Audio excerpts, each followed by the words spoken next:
The Lord be with you. And with your spirit. A reading from the Holy Gospel according to St. Luke. Glory to you, O Lord.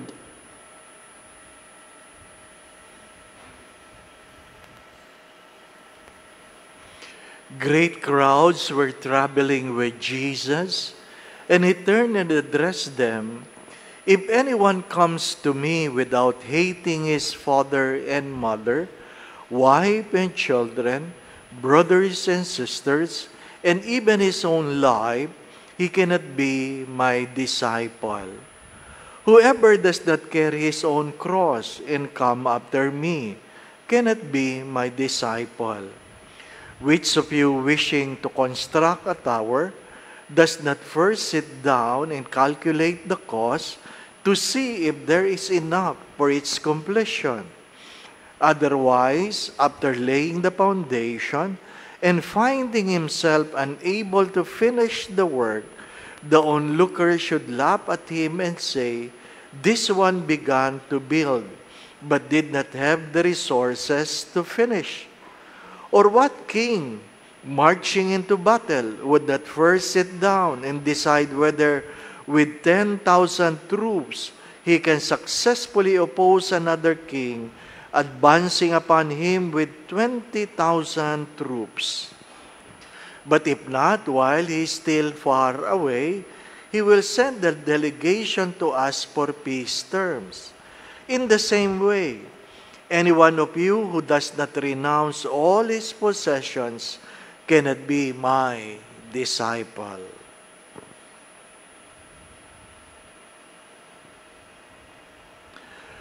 Brothers and sisters, the Gospel of the Lord. Praise to you, Lord Jesus Christ.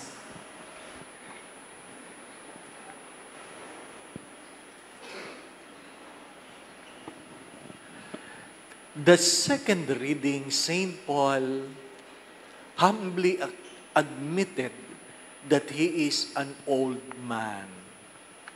An old man. Not just saying, "This is my status."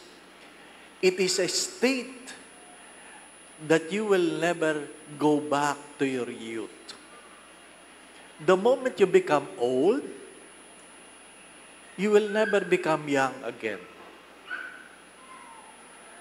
It's good to understand that, because what you neglect in your youth, you might suffer it in your old age. Hello? What you neglect in your youth, you might suffer it in your old age. Do not live a life of regret by taking things for granted. All masses this weekend is Mass for the care of creation. And we are the apex of God's creation. Tayo ang taluktok ng nilikha ng Diyos.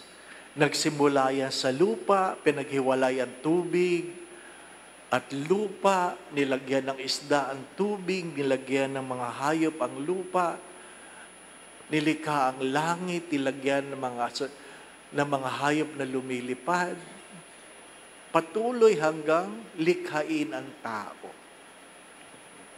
Tao ang taluktok, hindi dahil siya ang masusunod, kundi siya ang tagapagngalaga ng nilikha ng Diyos. Kung hindi natin kayang alagaan ang ating mga sarili, ano ang kaya nating alagaan? Hello? Magandang itanong yun. Kung hindi natin kayang alagaan ang ating mga sarili, ano ang kaya nating alagaan? Mga minamahal na mga kapatid, hindi naman natin pinili yung pagbasa. Tingnan mo yung Ebanghelyo, hindi po ba?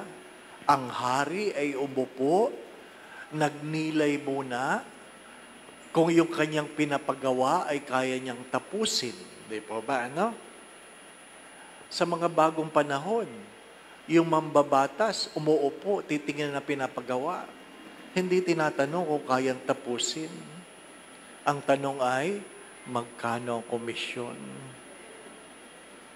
Kaya, substandard ang trabaho, may nahihirapan, mayroong nagdurusa.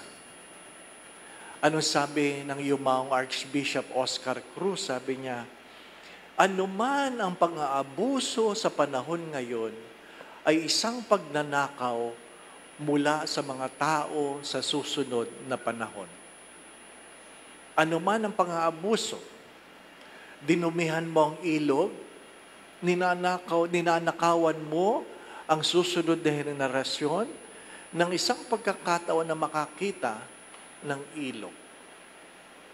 Kasi kung dudumihan mo ang estero, ang makikita niya ay basurahan. Mga minamahal na mga kapatid, anong sinasabi sa unang pagbasa? Huwag niyong kakalimutan ito. Na anuman ang bagay sa mundong ito, may iiwan sa mundong ito. How do St. Thomas of Aquinas define greed? St. Thomas of Aquinas defined greed as not accumulating things. Ang sabi ni St. Thomas of Aquinas, greed is taking eternal things for granted by valuing earthly things more. It's not about accumulating things. It all starts with the mentality that what you have today, you can bring it. That's the start of greed. But if you know that what you acquire, you will leave them behind, then you will not accumulate things. Ano bang mahalaga? Ang katawan o ang damit? Di ba? Pagka minsan, mas pinahalagahan natin ang damit kumpara sa ating katawan. Anong mas mahalaga? Ang katawan o ang kaluluwa? Ang kaluluwa. Pero mas pinapahalagahan natin ang katawan kumpara sa kaluluwa. Maraming tao, maraming mayayaman, na kung saan nung sila'y mamatay, nagbabayad sila sa mga ahensya na kung saan ang kailang mga katawan ay iniingatan na huwag mabulok, huwag masira, binababad sa nitrogen para hindi uurin dahil naniniwala sila na darating ang panahon, madidiscover ng tao ang pagbabalik sa kanyang sariling katawan. My dear friends, my brothers and sisters, pag hinubad mo na ang iyong katawan, hindi mo na yan mababalikan. Hindi ko makalimutan yung lumang sine, Gattaca. Ano po? Man can clone man, but only God can create a soul. Man can clone man, but only God can create a soul. Hindi magagawa ng tao ang kaluluwa, sapagkat ang kaluluwa ay mula sa Diyos. Kaya wag nating kakalimutan ito. Ang lahat ng bagay, kaya nga ang tawag sa atin ay human. Human. From the word humus. Ano ibig sabihin ng humus? Clay. Kaya ka naging tao dahil ikaw hinipan ng Diyos. Hinipan ng Diyos. Binigyan ka ng hininga. Kaya pag ikaw ay binawian na ng hininga, hindi ka na tao. Ang tawag sa iyo ay labi. Pag kayo ay nakakita ng patay, yan po ang labi, the remains. Ang tawag dyan ay lupa.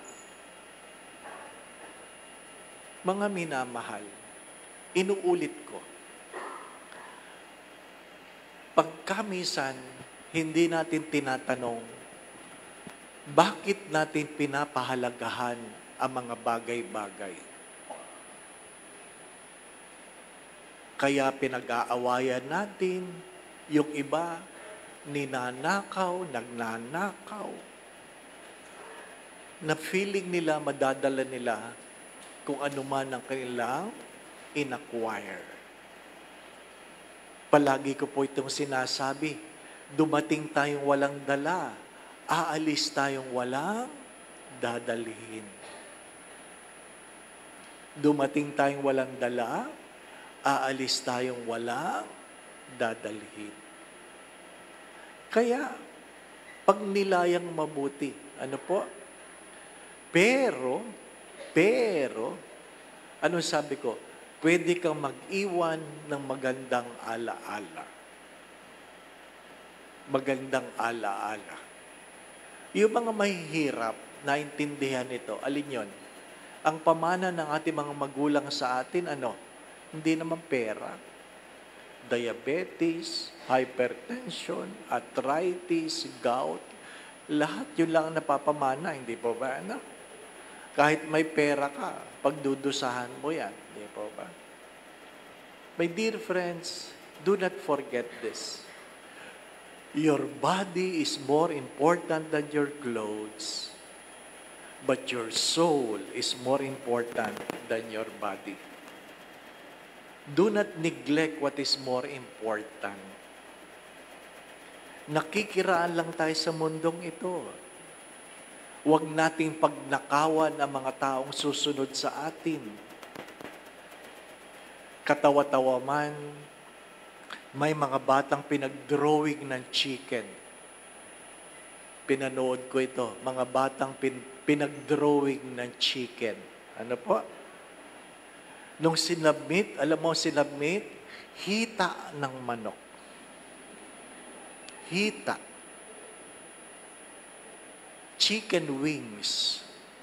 Bakit? Ayun lang ang na-order nila. Sa Jollibee, sa McDonald's, di ba? Hindi na sila nakakakita ng buong manok. Di ba ba, no? Ganun na kalupit ang panahon. And it's good for you to know this. It's good for you to know this. That in the coming years, you will be eating meat that was love fabricated. Ginagawa ng karne ngayon, same taste, same structure, but made from laboratories. Darating tayo doon, na? Kaya kawawa naman. Pag tinanong mo siguro mga bata sa darating na panahon, ano ang manok? Hita na lang. Kasi hindi na talaga nakakita ng buong manok. Di po ba, ano? Hindi na nakakita. Nakikiraan lang tayo. Baka pag pinag-drawing din niya ng isda, pilay na lang. Di po ba, ano? Pilay na lang. You do not know. You are laughing at it. But unless we take care of our own creation, the next generation will have nothing from us. Pray, brothers and sisters, because we are not created in the apex of God's creation to destroy what God created, but hopefully to be able to pass it on to the next generation ahead of us. 3 things we can do, brothers and sisters. 3 things we can do.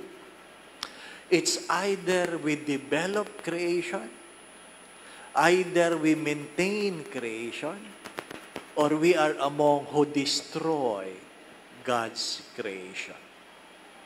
Who are you? Are you among those who develop? Are you among those who maintain? Or are you among those who destroy? Don't take things for granted.